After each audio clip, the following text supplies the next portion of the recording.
نحمده ونصلي على رسوله الكريم اما بعد فاعوذ بالله من الشيطان الرجيم بسم الله الرحمن الرحيم رب اشرح لي صدري ويسر لي امري واحلل عقدة من لساني يفقهوا قولي رب يسر ولا تؤثر وتمم بالخير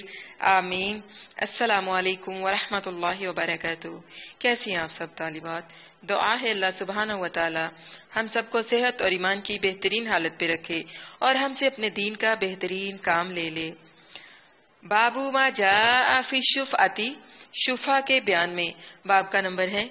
31، حدیث کا نمبر ہے 1368، 1368۔ عن سامورۃ قال قال رسول اللہ صلی اللہ علیہ وسلم، روایت ہے سمرہ بن جندب رضی اللہ عنہ سے کہا، فرمایا رسول اللہ صلی اللہ علیہ وسلم نے، جار الدار احق بالدار، ہمسایہ گھر کا زیادہ حقدار ہے گھر کا۔ صحیح حدیث ہے یہ ہے۔ کہا ابو عیسیٰ رحمہ اللہ نے، اس باب میں شریعت اور ابو رافع اور حضرت انس سے روایت ہے۔ حدیث سامورہ رضی اللہ عنہ کی حسن صحیح ہے، اور روایت کی عیسیٰ بن یونس نے سعید بن ابی عروبہ سے، انہوں نے حضرت انس رضی اللہ عنہ سے، انہوں نے نبی کریم صلی اللہ علیہ وسلم سے مثل اس روایت کے، اور روایت ہے سعید بن ابی عروبہ سے، انہوں نے روایت کی قتادہ سے، انہوں نے حسن سے، انہوں نے سامورہ رضی اللہ عنہ سے، انہوں نے نبی کریم صلی اللہ علیہ وسلم سے، اور صحیح علماء کے نزدیک حدیث حسن کی ہے سامورہ سے، اور نہیں جانتے ہم قتادہ کی حدیث انس رضی اللہ عنہ سے، مگر عیسیٰ بن یونس کی روایت سے، اور حدیث عبداللہ بن عبد الرحمن طائفی کی عمرو بن شرید سے کہ وہ روایت کرتے ہیں اپنے باپ سے، وہ نبی صلی اللہ علیہ وسلم سے اس باب میں حسن ہے، اور روایت کی ابراہیم بن میسرہ نے عمرو بن شرید سے، انہوں نے ابو رافع سے، انہوں نے نبی کریم صلی اللہ علیہ وسلم سے سنا، میں نے محمد بن اسماعیل بخاری سے کہتے تھے دونوں حدیثیں میرے نزدیک صحیح ہیں۔ شفع کے معنی لغت میں ملانے اور جفت کرنے کے ہیں، یعنی ضد ہے وطر کی۔ شرع میں شفع عبارت ہے مالک ہو جانے سے زمین کے مشتری پر زبردستی کر کے، باعوض اس مال کے جو مشتری پر خریدنے میں پڑا ہے، اور مشتری کی قید سے ملکیت بلا عوض سے اقتراض ہوا، جیسا کہ ہبہ بلا عوض یا میراث یا صدقہ، کہ اس میں شفع نہیں، اور شفع ثابت ہے شریک کے لیے تینوں اماموں کے نزدیک، اور ہمسایہ کے لیے نہیں، اور امام اعظم کے نزدیک، اور صحیح روایت میں امام احمد کے نزدیک ہمسایہ کے لیے بھی ثابت ہے، اور حدیثیں شفع ہمسایہ کے باب میں وارد ہوئی ہیں اور صحت کو پہنچتی ہیں۔ باب ما جاء فی الشفعۃ للغائب،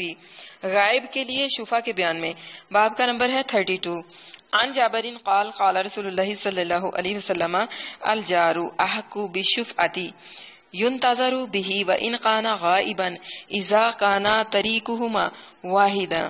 یہ جو حدیث ہے یہ صحیح حدیث ہے۔ روایت ہے جابر رضی اللہ عنہ سے کہا، رسول اللہ صلی اللہ علیہ وسلم نے فرمایا، ہمسایہ مستحق ہے اپنے قریب کے گھر کا کہ جس میں شفع پہنچتا ہے، انتظار کیا جائے اس کا، یعنی بیچتے وقت، با سبب شفع کے، اگرچہ وہ غائب ہو، جبکہ ہوئے راستہ ان دونوں کا ایک۔ کہا ابو عیسیٰ رحمہ اللہ نے، یہ حدیث حسن غریب ہے، ہم نہیں جانتے کسی کو کہ روایت کی ہو یہ حدیث سوائے عبد الملک بن ابی سلمان کے، کہ روایت کی انہوں نے عطا سے، انہوں نے جابر سے، اور کلام کیا ہے شعبہ نے عبد الملک بن ابی سلمان میں اس حدیث کے سبب سے، اور عبد الملک ثقہ ہے، مامون ہے اہل حدیث کے نزدیک، نہیں جانتے ہم کسی کو کلام کیا ہو ان میں سے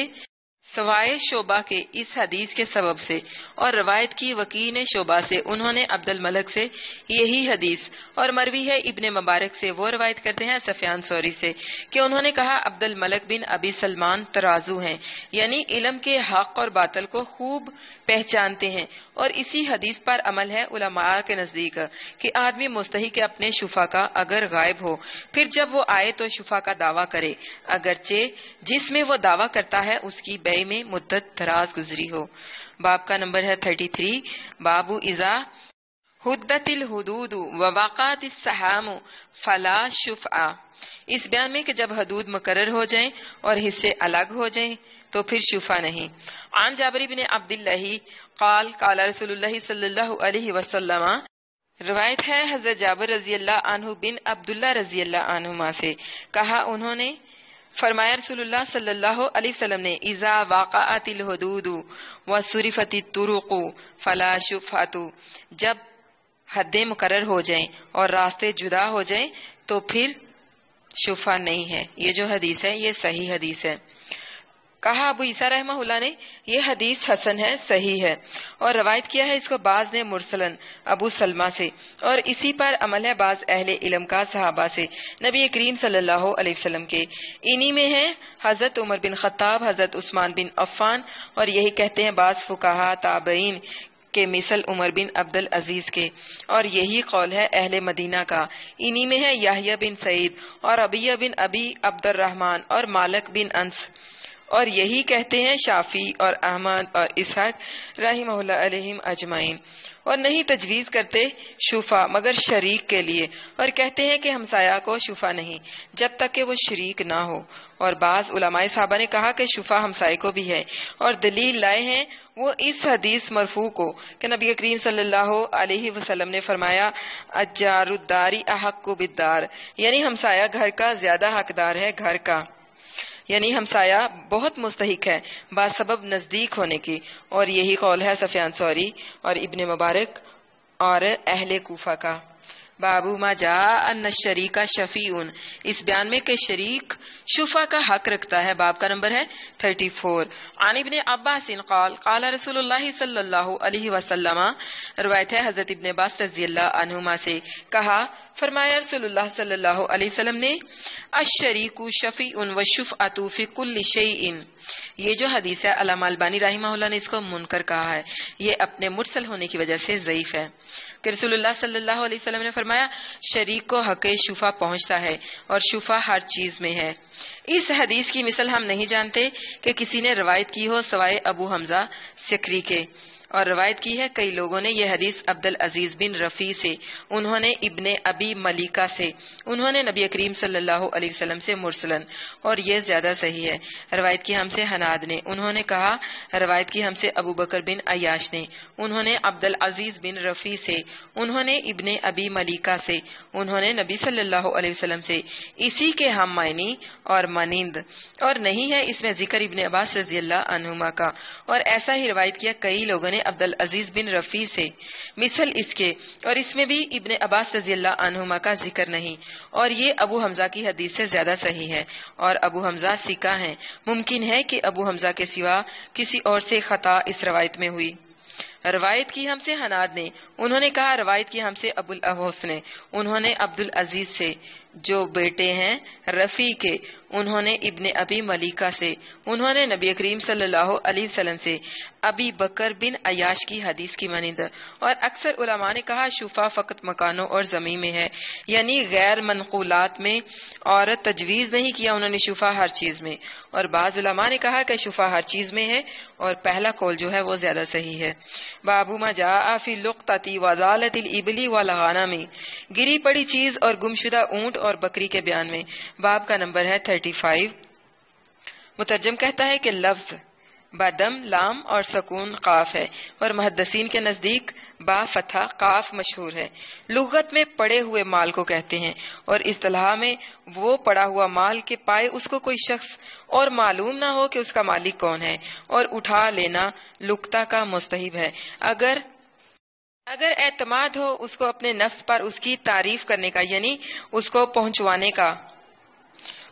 والے کا، ترک اس کا اولا ہے اور واجب ہے اٹھانا اس کا، اگر خوف ہو اس کے ضائع ہونے کا، سو اگر چھوڑ دے گا اس کو اور وہ ضائع ہوگا تو گناہگار ہوگا۔ عن سوید ابن غفلۃ قال خرجت مع زید ابن سحانہ وسلمان ابن ربیعہ فوجدت صوتا قال ابن نمیر فی حدیثہ فالتقطت صوتا فاخذته قال دعه فقلت لا ادعوه۔ روایت ہے سوید بن غفلہ سے کہا نکلا میں، یعنی سفر حج میں زید بن سہان اور سلمان بن ربیعہ کے ساتھ، سو پایا میں نے ایک کوڑا، اور ابن نبی نے اپنی روایت میں کہا فل طاقت سوتن، یعنی پڑا پایا میں نے ایک کوڑا، سو لے لیا میں نے اس کو، اور دونوں رفیقوں نے کہا میرے چھوڑ دو اس کو، میں نے کہا میں کبھی نہیں چھوڑوں گا کہ درندے کھا لیں، میں اس کو لے لوں گا اور اپنا کام نکالوں گا اس سے۔ پھر آیا ابی بن کعب، فقدمت على ابی بن کعب فسألته عن ذلك وحدثته الحدیث فقال، پھر آیا ابی بن کعب کے پاس اور پوچھا میں نے مسئلہ اس کا اور بیان کیا میں نے اس کا سارا قصہ۔ فقالا، پس اس نے کہا، احسنتا، تو نے بہت اچھا کیا، وجدت علی عہد رسول اللہ صلی اللہ علیہ وسلم سرۃ فیہا 100 دینار، قال، اس نے کہا تو نے بہت اچھا کیا، میں نے پائی تھی رسول اللہ صلی اللہ علیہ وسلم کے زمانے میں ایک تھیلی کہ اس میں 100 سرخ دینار تھے۔ کہا ابی نے، سو لایا میں اس کو آپ صلی اللہ علیہ وسلم کے پاس، فآتیتھا بہا فقال لی، جب میں آپ صلی اللہ علیہ وسلم کے پاس آئے تو آپ صلی اللہ علیہ وسلم نے میرے لیے حکم دیا یا مجھے فرمایا، عرفھا حولا، اس کی پہچان کرواؤ 1 سال تک، فعرفتھا حولا فما اجد من یعرفھا، پس میں نے اس کی 1 سال پہچان کروائی لیکن کوئی بھی اس کو پہچاننے والا نہ آیا۔ ثم اتیتھا بہا فقال، پھر میں اللہ کے نبی صلی اللہ علیہ وسلم کے پاس لے کر آیا، فقال، پس فرمایا آپ صلی اللہ علیہ وسلم نے، عرفھا حولا آخرا، 1 اور سال اس کی پہچان کروا، فعرفتھا حولا، پھر میں نے اس کی 1 سال اور پہچان کروائی، ثم اتیتہ، پھر میں اس کو لے کر آیا اللہ کے نبی صلی اللہ علیہ وسلم کے پاس، فقال، پس فرمایا رسول اللہ صلی اللہ علیہ وسلم نے، عرفھا حولا آخر، 1 اور سال اس کی پہچان کروا، وقال، اور کہا، احسی عدتھا ووعائھا ووقائھا فإن جاء طالبھا فأخبرک بعدتھا ووعائھا ووقائھا فادفعھا الیہ وإلا فاستمتع بھا۔ اس کی جو حسند ہے نا وہ صحیح ہے، یعنی 1 سال اور اس کی پہچان کروا، پھر 1 سال اور اس کی پہچان کروائی، اس کے بعد اللہ کے نبی صلی اللہ علیہ وسلم کے پاس میں اس کو لے کر آیا تو آپ صلی اللہ علیہ وسلم نے فرمایا،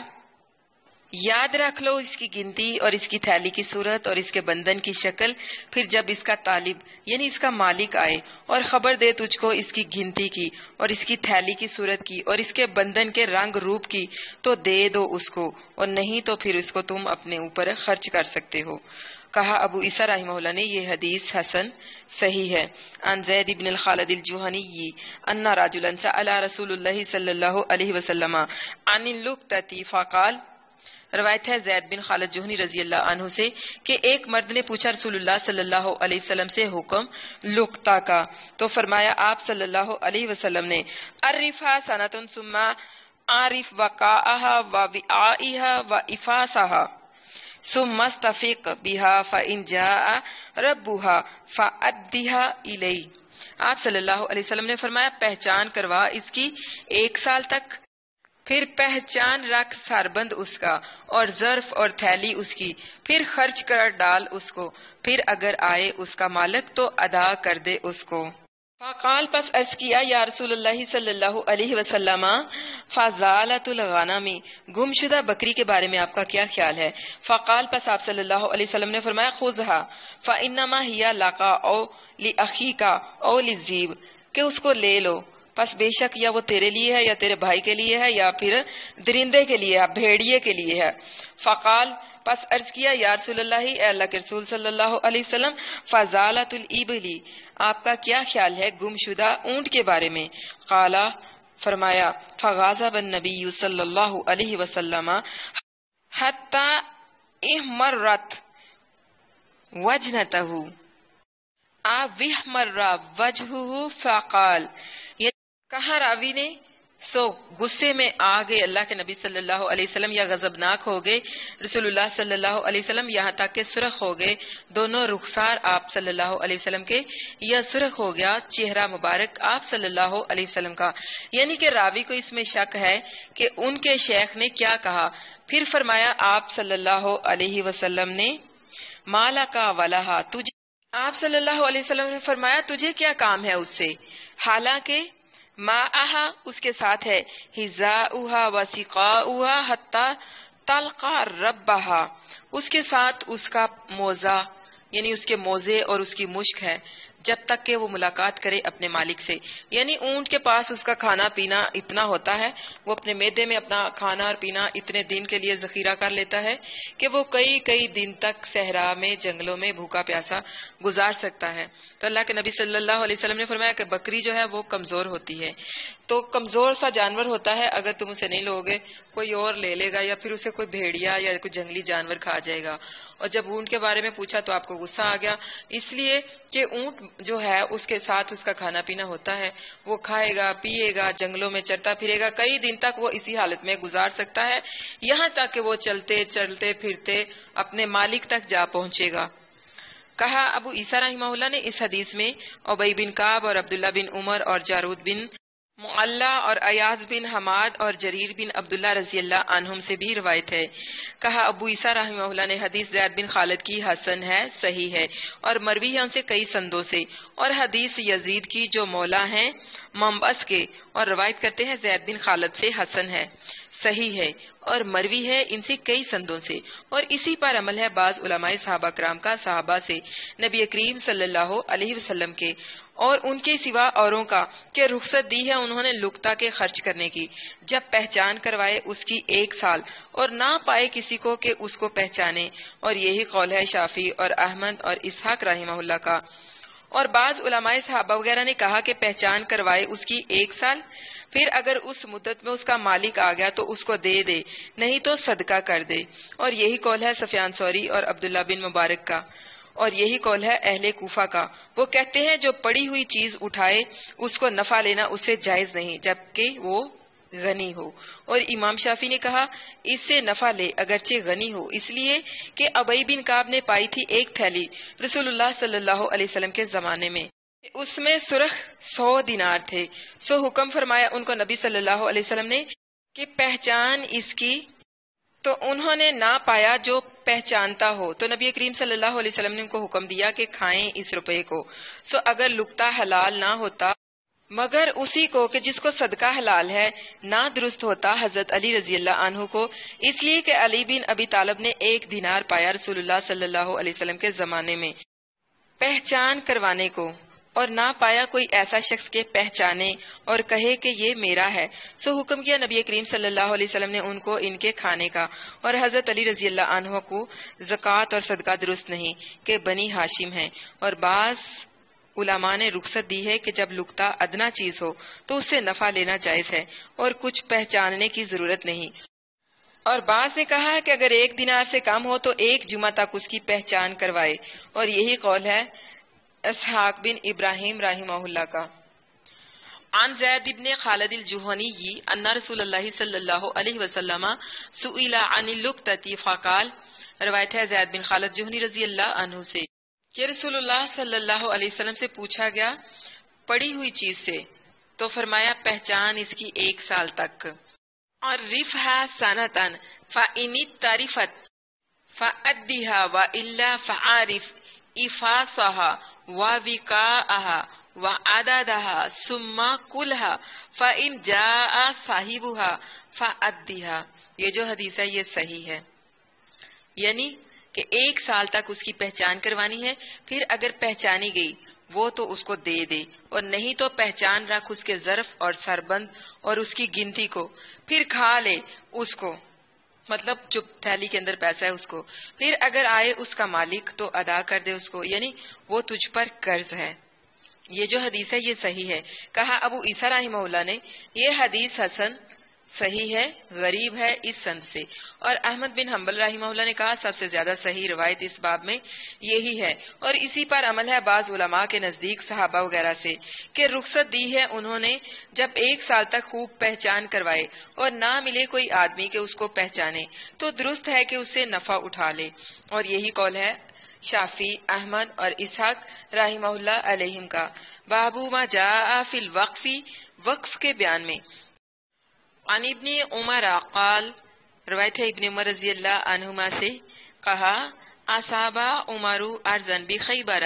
حضرت عمر رضی اللہ عنہ کو کچھ زمین ملی خیبر سے. فقال، پس انہوں نے کہا یا رسول اللہ کے رسول صلی اللہ علیہ وسلم،